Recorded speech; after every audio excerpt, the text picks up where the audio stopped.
A paralyzed little girl sat alone backstage at her graduation, tears streaming down her face, gripping her wheelchair so tightly her knuckles turned white.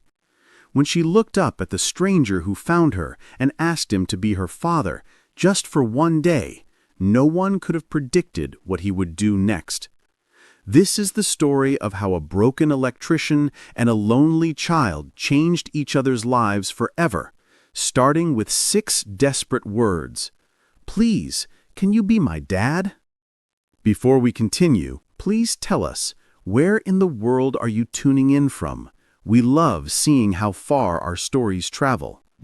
The whimpering was so soft that Michael almost missed it over the buzz of his power drill.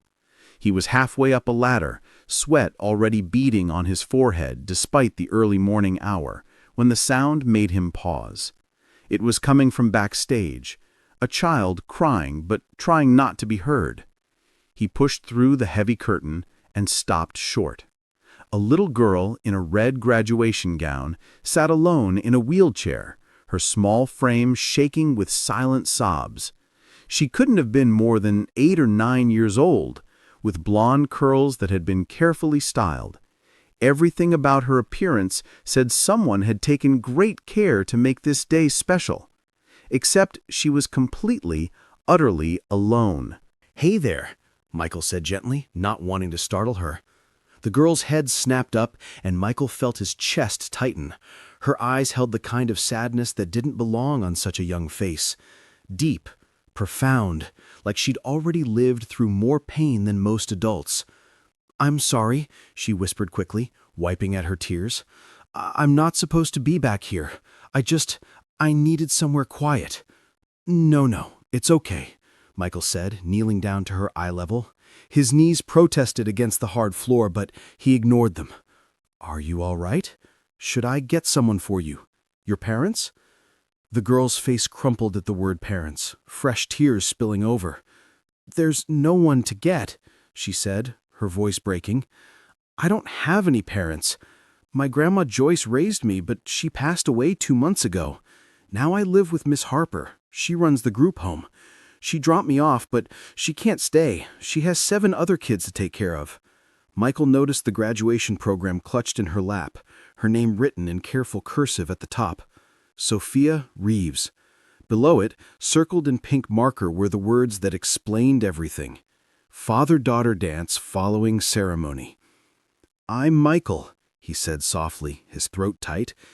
"Is that why you're upset? The dance?" Sophia nodded, her small hands twisting the program. "Everyone in my class has someone. Even Tommy, whose dad lives in California. He flew in just for today. Even Sarah, whose parents are divorced. Both her dad and stepdad are here. But I have nobody. I'll be the only one sitting alone while everyone else dances." She looked down at her wheelchair, running her fingers along the wheels. "I've been in this chair since I was 4. A drunk driver hit our car. My parents, they didn't make it. Grandma Joyce was all I had left, and now she's gone too." Michael felt like someone had punched him in the gut. His mind flashed to Ava, safe at home with his mother, getting ready for her own day. He knew what it was like to lose someone. His wife Linda had died suddenly when Ava was just 3, but at least Ava had him. This child had no one. "Sophia, please," the word burst out of her, desperate and raw. She grabbed his hand with both of hers, her grip surprisingly strong. "Please, could you be my dad just for today?" Michael froze. The auditorium suddenly felt too quiet, like the whole world had stopped to listen to this moment. "I know you don't know me," Sophia rushed on, tears flowing freely now. "I know it's crazy, but I've been praying for weeks that somehow someone would be here for me. You look kind. You have gentle eyes like my dad had in the pictures. Please, I'll sit by myself during the ceremony, but just for the dance, could you pretend? I don't want to be the only one without anyone." Her voice dropped to a whisper.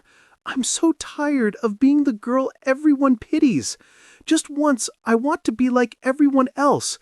Please, sir, I'm begging you." Michael's vision blurred. This wasn't just about a dance. This was about a child who'd lost everything, facing yet another reminder of her solitude. He thought about walking away, about explaining that he was just there to fix lights, that surely there was someone else who could help. but looking into those desperate brown eyes, he knew he couldn't. "Sophia, You don't have to beg. I would be honored to stand with you today."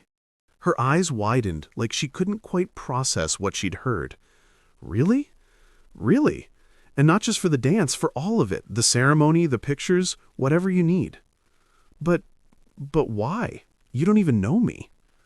Michael thought about how to explain it, how sometimes life puts you exactly where you need to be, how he'd been angry about having to work on a Saturday, filling in for Rick who'd called in sick with another one of his suspicious stomach bugs, how he'd almost sent his apprentice instead. Sometimes, he said, people come into our lives exactly when they're meant to. Maybe I was supposed to be here today fixing these lights, just so I could meet you. Sophia stared at him for a long moment, then burst into fresh tears, but these were different. She'd lunged forward in her chair, wrapping her arms around his neck. Michael held her carefully, feeling her whole body shake with relief. "Thank you," she sobbed into his shoulder. "Thank you, thank you, thank you." Hey, it's okay," Michael said, patting her back awkwardly. He wasn't used to comforting children who weren't Ava. "Tell me about yourself. What grade are you in?" Sophia pulled back, wiping her nose with a tissue from her pocket. "3rd grade. I'm supposed to start 4th grade at Jefferson Middle next year, but Miss Harper says we might have to move to a different group home, so I don't know where I'll go." "You like school?" Her face lit up for the first time. "I love it, especially science. We did a unit on the human body, and I got to teach the class about spinal injuries because, well," she gestured to her chair, "personal experience." Michael found himself smiling. "That's pretty brave of you." "Grandma Joyce always said I should use what happened to me to help others. She said that's how you take something bad and make it good. Grandma Joyce was supposed to be here today. She bought a new dress and everything. It's still hanging in what used to be our apartment." The next hour passed quicker than Michael expected. He finished fixing the remaining lights while Sophia told him about her life. She was remarkably bright, with a wit that reminded him of Ava. She told him about her best friend Amber, who was moving to Seattle after graduation, about how she wanted to be a doctor someday, specifically a pediatric neurologist. "Miss Harper says I need to be realistic about my limitations," Sophia said, frowning. "She says college is expensive, and maybe I should think about something simpler." "Your grandma was right, not Miss Harper," Michael said firmly, testing the last spotlight. "Don't let anyone tell you what you can't do." "That's what Grandma Joyce used to say. She was saving money for my college fund. She had this jar in the kitchen labeled Sophia's Dream Fund. I don't know what happened to it after she died." Families were starting to arrive now, the auditorium filling with excited chatter. Michael could see parents with cameras, grandparents with flowers, siblings looking bored but dressed up. The contrast to Sophia's solitude was stark. "I should go to my spot," Sophia said, her voice getting small again. "The students have to line up in the hallway." "Hey," Michael said, kneeling back down. "Remember, I'll be right here. When you go on that stage, you look for me, okay? I'll be the guy in the work clothes giving you a thumbs up." She smiled, a real smile that transformed her whole face. "You promise you won't leave?" "I promise." As Sophia wheeled herself away, Michael pulled out his phone and called his mother. "Mom, it's me. I need you to do something. I need you to bring Ava to Franklin Elementary. Yes, I know I'm supposed to pick her up at noon, but this is important. Mom, please, just trust me. I'll explain everything when you get here." He hung up and found a spot along the sidewall where Sophia would be able to see him. The auditorium was nearly full now, probably 300 people. He watched the 3rd graders file in, 25 kids in matching red gowns and caps. Sophia was in the middle of the line, the only one in a wheelchair. She was scanning the crowd anxiously, and when her eyes found his, her whole body relaxed. He gave her the promised thumbs up, and she beamed. The ceremony began with the principal, Mr. Anderson, giving a speech about growth and new beginnings. Michael barely heard it. He was watching Sophia, seeing how she kept glancing his way, as if checking he was still there. Other kids were waving at their families, making silly faces, being kids. Sophia sat perfectly still, hands folded in her lap. "And now," Mr. Anderson announced, "we'll present the certificates.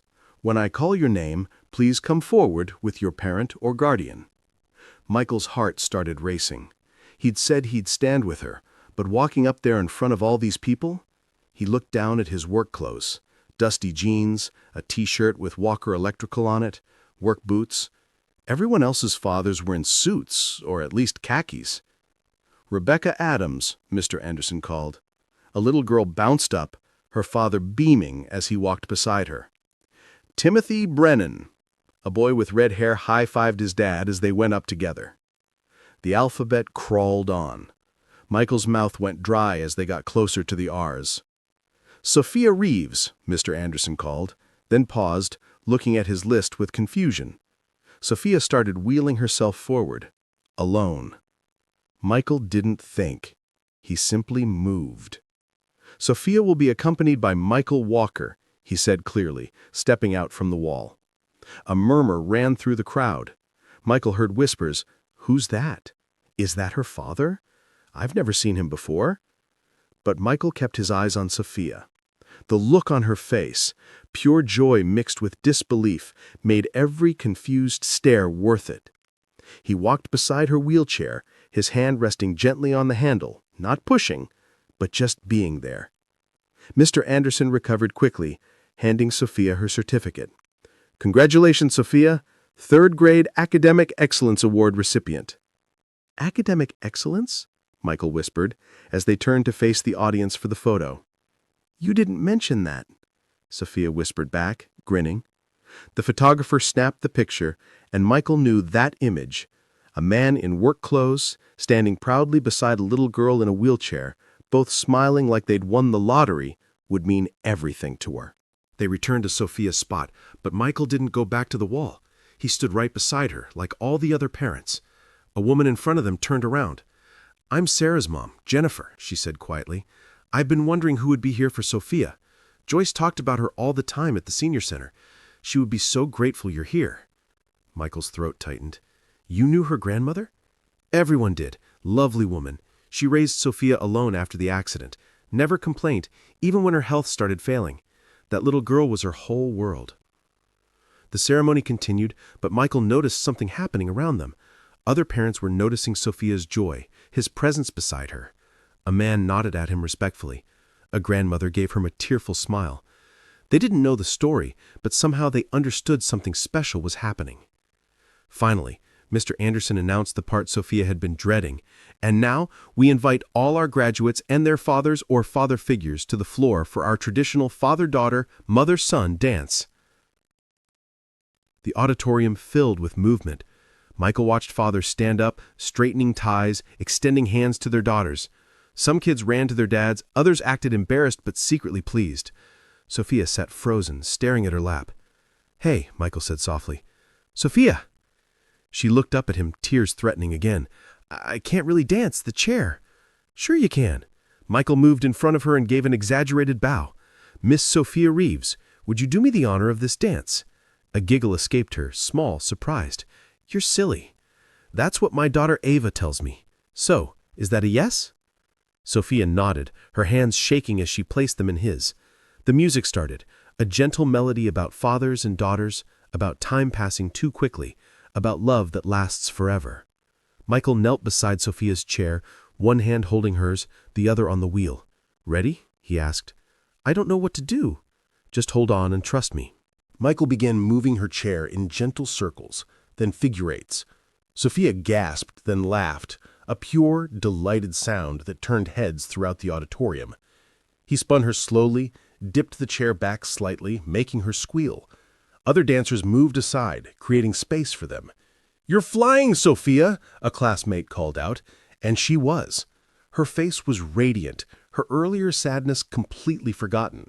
Michael found himself laughing too, infected by her joy. He'd danced with Ava like this when she was younger, before Linda died, when their family was whole. He'd forgotten how it felt to make a child this happy. The song was halfway through when Michael noticed the crowd. Parents had stopped dancing to watch them. Several people were recording on their phones. But more importantly, they were crying. Grown men wiping their eyes, mothers holding their hands over their hearts. Michael made a decision that would change both their lives forever. He stopped the chair's movement and knelt directly in front of Sophia, taking both her hands. The music continued, but his voice carried clear and strong. "Sophia, you asked me to be your dad for today, but I want you to know something. Being a dad isn't just about one dance or one day." Sophia's eyes widened. The couples nearest them had stopped dancing entirely. "You deserve someone who shows up for every day, not just the big ones. Someone who helps with homework, who comes to doctor appointments, who cheers at every graduation, not just this one." What are you saying?" Sophia's voice was barely a whisper. "I'm saying that if you're brave enough to ask a stranger to be your dad, then I'm brave enough to say yes. Not just for today, but for all the days after, if you'll let me." The music stopped. The entire auditorium had gone silent. 300 people held their breath. "You mean you'd want to adopt me?" Sophia's voice cracked. "But I'm broken. I can't walk. I need so much help with everything." Michael lifted her chin gently, his own eyes burning with tears he wasn't trying to hide. "You're not broken, Sophia. You're one of the bravest people I've ever met. My daughter Ava lost her mom when she was little. I think she could use a sister who understands that sometimes life is hard, but we keep going anyway." "A sister?" Sophia was sobbing now. "You have a daughter? Would she even want me?" "Why don't you ask her yourself?" Michael turned. His mother stood at the edge of the dance floor with Ava, who must have arrived during the dance. His mom was crying openly, one hand over her mouth. But Ava, 10 years old and wise beyond her years, was already walking toward them. "Hi," Ava said simply, looking at Sophia. "I'm Ava.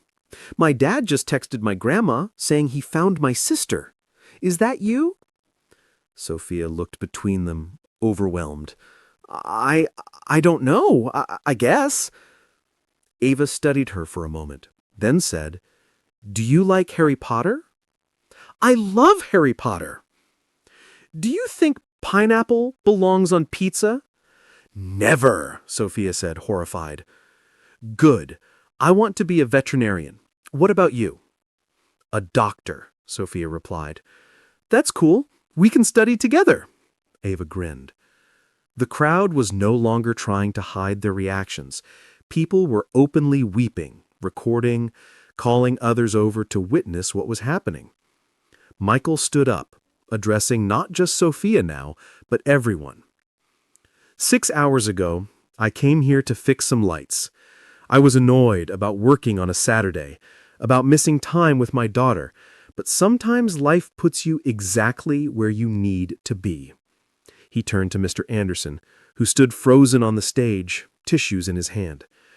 "Sir, is it possible to have Miss Harper from the group home contacted? I'd like to begin the process of making this arrangement permanent today." The auditorium erupted. It wasn't polite applause. It was cheering, sobbing, strangers hugging strangers. Someone started chanting, "Sophia, Sophia," and the whole room joined in. Parents who didn't even know her were taking pictures, wanting to remember the moment they witnessed pure love conquering loss. If you're watching this and feeling emotional, you're not alone. Share this story with someone who needs to be reminded that families come together in the most unexpected ways. Miss Harper arrived within 30 minutes, looking flustered and confused. She was a tired-looking woman in her 50s, clearly overwhelmed by her responsibilities. "Mr. Walker," she said, pushing through the crowd that had gathered around them. "I don't understand. The school said there was an urgent matter with Sophia." "There is," Michael said. "I want to adopt her." Miss Harper blinked. "I'm sorry, what?" "Sir, you can't just decide to adopt a child. There are procedures, home studies, background checks." "Then let's start them," Michael said firmly. "Today, now, whatever you need from me." "Mr. Walker, this is highly irregular. You don't know anything about her medical needs, her therapy requirements, She needs physical therapy twice a week, occupational therapy once a week. She's on medication for nerve pain. She needs help with transfers and bathing. She can't do stairs, needs ramps, and her wheelchair needs regular maintenance." Miss Harper stared at him. "How do you know all that?" "Because I asked her. Because that's what you do when you care about someone. You learn what they need." "But you're a single father," Miss Harper protested. "The state prefers two-parent homes for special needs children." "The state prefers children have homes, period," a voice said from the crowd. A woman stepped forward, Jennifer, Sarah's mom. "I'm a family court lawyer. Mr. Walker, I'd like to offer my services pro bono. What you're doing here, it should be supported, not hindered." Another voice. "I'm Dr. Marcus Chen, pediatric neurologist at Children's Hospital. Sophia's been my patient since the accident. I'll provide any medical documentation needed and continue her care." More voices joined in. "I own a construction company. We'll make any home modifications needed for free. I'm a social worker. I'll help expedite the home study. We're the Millers from down the street. We'll be references." The community was rallying around them, strangers becoming allies in an instant. Miss Harper looked overwhelmed, but something in her face softened. "Sophia," she said quietly, "is this what you want?" Sophia hadn't let go of Michael's hand since the dance. She gripped it tighter. "More than anything in the world," she said. "Please, Miss Harper, I know it's fast, but sometimes you just know when something's right. Grandma Joyce always said that's how she knew she was supposed to raise me. She just knew." Miss Harper sighed deeply. "There will still be requirements. Home visits, interviews, court hearings. It typically takes months." "Then we'll do it right," Michael said. "But I'd like to start visiting her every day, if that's allowed. Her and Ava both need time to adjust to the idea of being sisters." That can be arranged," Miss Harper said, looking around at the crowd of witnesses. "I'll need to file emergency paperwork for temporary placement approval." "I'll help with that," Jennifer said. "We can file for expedited review based on the child's expressed wishes and the community support." Within an hour, half the auditorium had signed a petition supporting the adoption. Someone had posted a video online, and it was already going viral, with the caption, "You won't believe what happened at this graduation." News vans were pulling up outside. But Michael ignored all of it. He sat with Sophia and Ava on the stage, the three of them talking quietly while chaos swirled around them. "Are you scared?" Sophia asked. "Ava, a little," she admitted. "I've never been a sister before. Are you scared?" "Terrified," Sophia said. "What if I'm not a good sister? What if your dad changes his mind?" "He won't," Ava said confidently. "When my mom died, everyone said he should date again, find me a new mom. But he said our family was already complete, just different than before. Now I think he was wrong. We weren't complete. We were waiting for you." The adoption process took 4 months, but it felt like both forever and no time at all. Michael and Ava visited Sophia every single day at the group home. They ate dinner together in the communal dining room, helped with homework at the scarred wooden table, played board games in the cramped living room. The other kids at the home watched with a mixture of joy and jealousy as Sophia's new family formed before their eyes. "You're lucky," a boy named Thomas told her one evening. "Nobody ever picks the broken kids." "I'm not broken," Sophia said firmly, the words coming easier now. "And neither are you. Sometimes it just takes longer for the right family to find us." Michael heard this from the hallway and had to take a moment to compose himself before entering. The home study went smoothly. Michael's house was already partially accessible from when Linda's mother had lived with them during her final years. The community donations paid for additional modifications, a ramp to the front door, grab bars in the bathroom, a special bed that Sophia could transfer to independently. Ava took charge of decorating Sophia's room, consulting her on everything through photos and videos. "Purple or blue walls?" Ava would ask during visits. "Purple." "Desk by the window or by the door?" "Window, so I can see the garden." "Do you want the Harry Potter poster or the periodic table?" "Both," Sophia said. "Can I have both?" "You can have everything," Ava said. The court hearing was on a Tuesday in October. The judge, a stern-looking woman named Honor Keyes, reviewed the file for what felt like hours while Michael, Ava, and Sophia sat at the petitioner's table. "This is highly unusual," Judge Keyes said. "Mr. Walker, you met this child 4 months ago. Yes, Your Honor. You had no prior connection to her or her family. That's correct. You're a single parent with a full-time job. I am. Tell me, Mr. Walker, why should I approve this adoption? Michael stood up.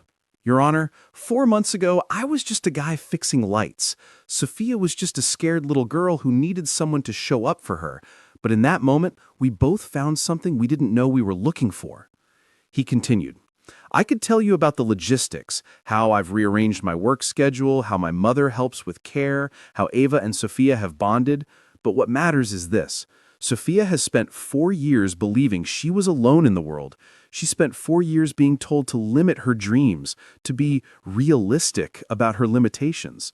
In 4 months with us, she's joined the science club, started swimming therapy, and written an essay about becoming a doctor that won a district competition. She's not just surviving anymore, she's thriving. And my daughter Ava, who lost her mother years ago, finally has someone who understands that loss isn't about moving on, it's about moving forward while carrying the people we love in our hearts. Sophia, Judge Key said, do you want to say anything? Sophia wheeled herself forward slightly. Your Honor, I used to pray every night that my parents would come back. Then I prayed that Grandma Joyce would get better. When she died, I stopped praying because I thought nobody was listening. She looked back at Michael and Ava. But then Mr. Walker, Dad, showed up. And I realized sometimes prayers get answered in ways we don't expect. He didn't just dance with me that day. He chose me. Every day for 4 months, he's chosen me. That's what family is, right? Choosing each other? Judge Keyes was quiet for a long moment. Then, I've been doing this for 20 years. I've seen adoptions that looked perfect on paper fail, and I've seen unlikely matches become beautiful families. Mr. Walker, I have one more question. Yes, Your Honor? What will you tell Sophia when things get hard, when the medical bills pile up, when she needs surgeries, when she struggles with things other kids find easy? Michael didn't hesitate. I'll tell her the same thing I tell Ava, that being a family means we face hard things together, that love isn't about everything being easy, it's about not letting go when things get difficult. Judge Keyes signed the papers. Adoption granted. Sophia Reeves is now legally Sophia Reeves Walker. Congratulations to your family. The courtroom erupted in cheers. The same community that had witnessed their beginning at the graduation had come to witness this moment too. Dr. Chen was there, Jennifer, the lawyer, several families from Franklin Elementary, even Miss Harper, who was crying harder than anyone. But the sweetest moment was when Ava pulled something from her backpack, a handmade sign that read, "Finally, my sister is official." 1 year later, Sophia sat in the same Franklin Elementary auditorium, but this time for Ava's 5th grade graduation. She was in the front row, camera ready, wearing a shirt that said, "Proud Sister." Michael sat beside her and his mother was on his other side. When Ava walked across the stage, Sophia cheered louder than anyone. After the ceremony, a woman approached them hesitantly. "Excuse me," she said. "Are you the family from that viral video, the graduation adoption?" Michael nodded, used to this by now. The video had been viewed over 50 million times, spawning news stories, talk show invitations, which they declined, and thousands of messages from around the world. "I just wanted to say thank you," the woman said, tears in her eyes. "My husband and I saw your story. We'd been thinking about adoption, but were scared. We adopted siblings from foster care 6 months ago. Your story gave us courage." This happened often. They'd get emails from people who'd adopted older kids, kids with disabilities, kids who'd been waiting. Their story had started a movement of sorts. Choose Family became a trending hashtag for adoptive families sharing their journeys. Sophia had started a blog about her experiences, which led to speaking engagements at schools and conferences. She'd tell audiences about the maintenance man who became her dad because he understood that sometimes families are formed not by birth, but by brave choices made in unexpected moments. People always ask me if I wish it had happened differently, if I wish I'd been adopted as a baby or that my birth parents had lived. But then I wouldn't have known Grandma Joyce, wouldn't have met Dad and Ava exactly when I needed them. Our story isn't traditional, but it's ours. The local news did a follow-up story on the 1-year anniversary. They interviewed the family at home, where the transformation was evident. Sophia's purple room was covered in academic awards, photos with Ava, and medical diagrams she studied religiously. "How's it been, honestly?" the reporter asked Michael. "Challenging," he admitted. "There are doctor's appointments, therapy sessions, modifications we're still making to the house. Some days are harder than others. Any regrets?" Michael looked at his daughters, Ava and Sophia, working on a science project together at the kitchen table, laughing about something on Sophia's tablet. "My only regret is that I almost didn't take that overtime shift. I almost missed meeting my daughter." 5 years have passed since that June morning. Sophia is 13 now, in 8th grade, at the top of her class. She's been accepted to a prestigious STEM high school program.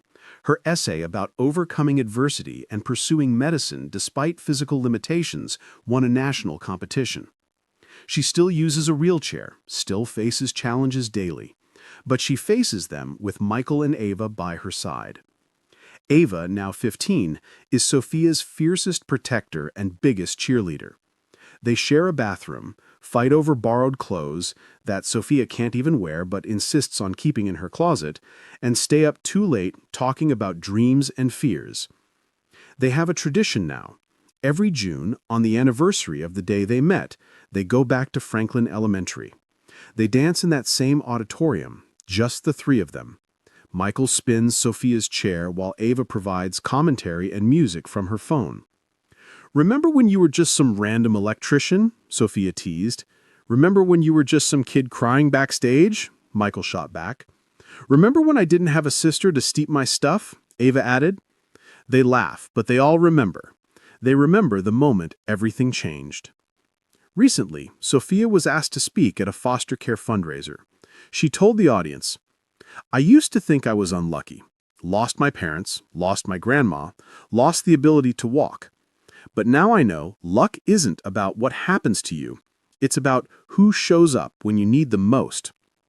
A lot of people showed up for me that day, a whole community of strangers who became family. But it started with one man who could have walked away. He was just there to fix lights. He had his own life, his own daughter, his own grief. He didn't owe me anything. But he stayed. He said yes to an impossible request from a desperate little girl. And that yes changed everything. People sometimes say to my dad, 'You saved her.' But they're wrong. We saved each other. He gave me a family. I gave him and Ava a purpose, a completion they didn't know they needed. So if you're wondering whether you should take that leap, whether you should say yes to something that seems crazy, remember that the best families, the strongest loves, often start with the most unexpected moments." Michael still works as an electrician, though he's turned down promotions that would require travel. "My girls need me here," he says simply. His mother, now in her 70s, has become the grandmother Sophia needed. She teaches both girls to cook, tells them embarrassing stories about Michael's childhood, and never misses a school event. The house has been fully modified now. Ramps, an accessible bathroom, a stair lift for the second floor. The walls are covered with photos, official adoption day, first days of school, family vacations where they learn to navigate airports and hotels with a wheelchair, Sophia's first time using an adapted bike, Ava's volleyball championships with Sophia cheering from the sidelines. There's one photo Michael treasures most. It's from that first graduation day, taken by someone in the crowd. He's spinning Sophia in her chair during the dance, both of them laughing. Ava is visible in the background, walking toward them with determination. The caption, written in Sophia's neat handwriting, reads, "The moment we became a family."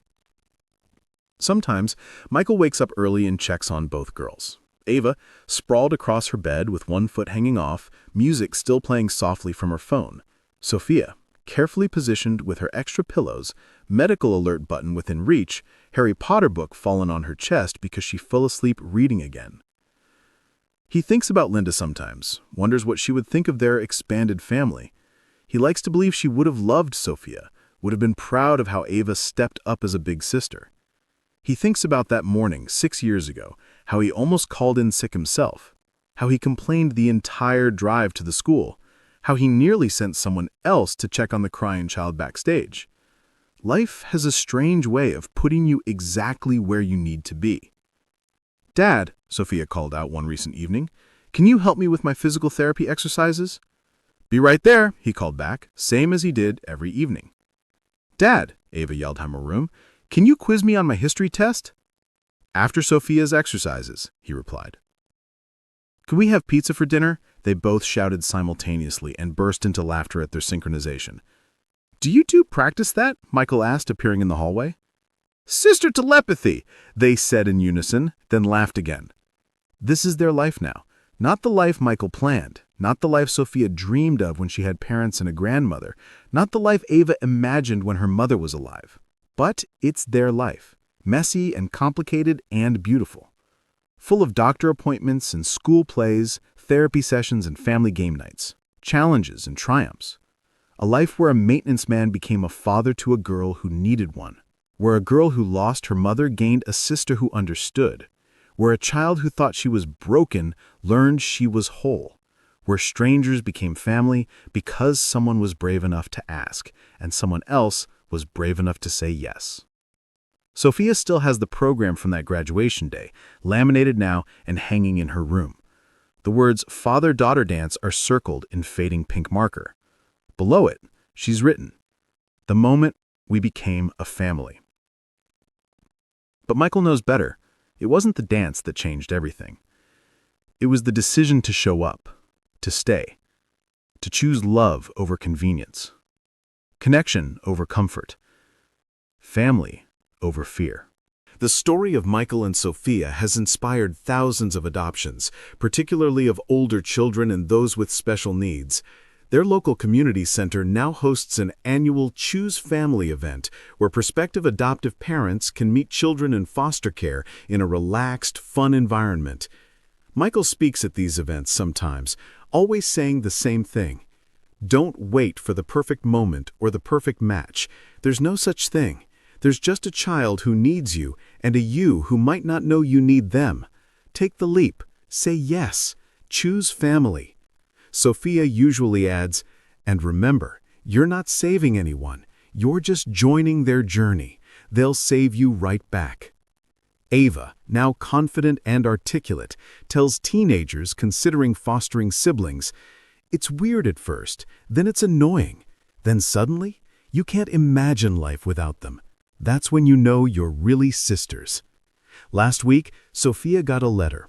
It was from a girl named Mia, 11 years old, in a wheelchair, living in foster care 3 states away. "Dear Sophia," it read, "I've seen your story online. I've been in foster care for 2 years.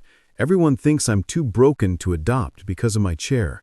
But you give me hope that someone will choose me too. Can you tell me how to be brave like you were?" Sophia wrote back immediately. "Dear Mia, you're already brave. Every day you wake up and keep going, you're brave. Here's what I learned. You don't have to be perfect. You don't have to be easy. You just have to be yourself. The right family will see you, really see you. Not your chair, not your challenges, but you. And when they do, they won't see someone broken who needs fixing. They'll see someone strong who deserves love. It might not happen as fast as you want, but don't give up. Keep being brave. Keep being yourself. Your family is out there, maybe fixing lights in a school somewhere, not knowing they're about to meet the daughter they never knew they needed. With love and hope, Sophia Reeves Walker. P.S. If you ever need someone to talk to, I'm here. Sisters in Wheels stick together. Michael found her addressing the envelope, tears on her cheeks. "You okay, sweetheart?" "Yeah, Dad. Just remembering what it felt like to be her. To think nobody would ever want me. And now," Sophia smiled, that same radiant smile from their first dance. "Now I know better. Now I know that love shows up in work boots and tool belts sometimes, that families form in auditoriums and courtrooms, that being chosen is the most powerful feeling in the world. You chose us too, you know? You were brave enough to ask. Best question I ever asked. Best yes I ever said," Michael replied. They sat together in comfortable silence, a father and daughter who found each other when they both needed it most. Proof that sometimes the most beautiful families are the ones that form in the most unexpected ways. Outside, Ava was shooting basketball in the driveway, the sound rhythmic and comforting. Michael's mother was in the kitchen, making her famous lasagna. The sun was setting over Denver, painting the sky purple, Sophia's favorite color.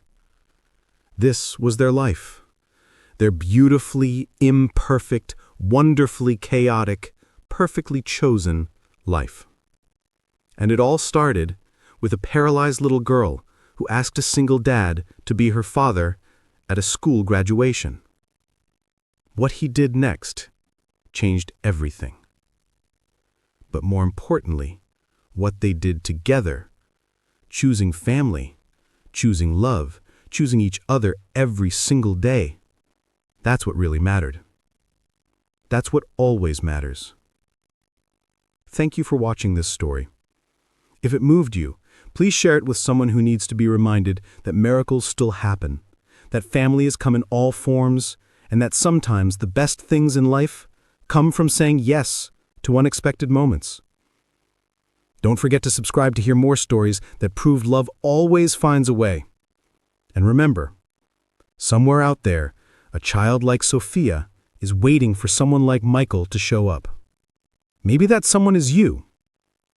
Until next time, keep choosing love, keep choosing family, and keep believing in the power of unexpected connections. This is Everbell's Stories, reminding you that every ending is just a new beginning in disguise.